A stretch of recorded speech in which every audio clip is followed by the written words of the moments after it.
ప్రార్థన. పరిశుద్ధ ప్రేమ కలిగిన తండ్రి, నీకే వందనములయ్యా. దేవా, ఈ రోజంతా నీ రెక్కల చోటను కాచి దాచి కాపాడావు. ఏ తెగులు మమ్మల్ని సమీపించకుండా నీ రెక్కల చోట మమ్మల్ని కప్పవేశారు. నీకే కోట్లాది వందనములు. దేవా, ఇదిగో అయ్యా, ఈ సమయంలో ప్రభా ఈ ప్రార్థనలు ఎగిపిస్తున్న ప్రతి ఒక్కరి గురించి ప్రార్థిస్తున్నాం ప్రభా.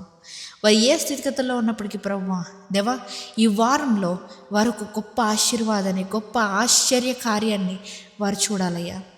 వారి జీవితంలో జరగదు అనుకున్న ప్రతి కార్యాన్ని నీవే జరిగించమని అడుగుతున్నామయ్యా. వారి జీవితంలో ఉన్న ప్రతి స్టాగ్నెంట్ని దేవా నీ చిత్తమైతే తీసివేయమని అడుగుతున్నామయ్యా. ప్రతి బాండేజెస్, ప్రతి బంధకం నుండి వారికి విడుదల దయచేయండి దేవా. ఈ వారం ఒక గొప్ప బ్లెస్సింగ్గా మారాలయ్యా. వారు ఏ కార్యాలు చేస్తున్నప్పటికీ ప్రభా, ముందుగా ఏక మనసుతో ఈ వారాన్ని నీ చేతులకు అప్పచెప్తున్నాం ప్రభా. మేము ఏ కార్యాలు చేసినప్పటికీ, ఏ మాటలు మాట్లాడినప్పటికీ ప్రభా, అందులో ఎటువంటి తప్పిదము లేకుండా ఆశీర్వదించమని అడుగుతున్నామయ్యా, అభిషేకించమని అడుగుతున్నాం ప్రభా. దేవా, ఇదిగో అయ్యా, ఈ రాత్రికాలపు సమయంలో ప్రభా, ఎవరెవరైతే ప్రార్థన ఆలకిస్తున్నారో ప్రతి ఒక్కరు కూడా తండ్రి నిశ్చితమైతే వారికి మంచి నిద్రను దయచేయండి. అంతేకాకుండా ప్రభా, ఈ ప్రార్థనలో ఏకీభవిస్తూ ఎవరెవరైతే ప్రేయర్ రిక్వెస్ట్లు అడుగుతున్నారో ప్రతి ఒక్కరి గురించి ప్రార్థిస్తున్నాం ప్రభా.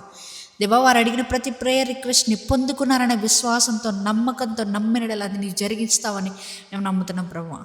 దేవా, ఇదిగో అయ్యా, ఈ రాత్రికాలపు సమయంలో మేము పడుకొని ఏ విధమైనటువంటి శోధన కానీ వేదన కానీ మమ్మల్ని అంటకుండా నీవే నీ రెక్కల చోటున కప్పమని, మధ్యరేత్ర దయచేయమని నజరేయుడైన యేసుక్రీస్తు నామములో అడిగి వేడుకొనిచున్నాం మా పరలోకపు తండ్రి. ఆమేన్.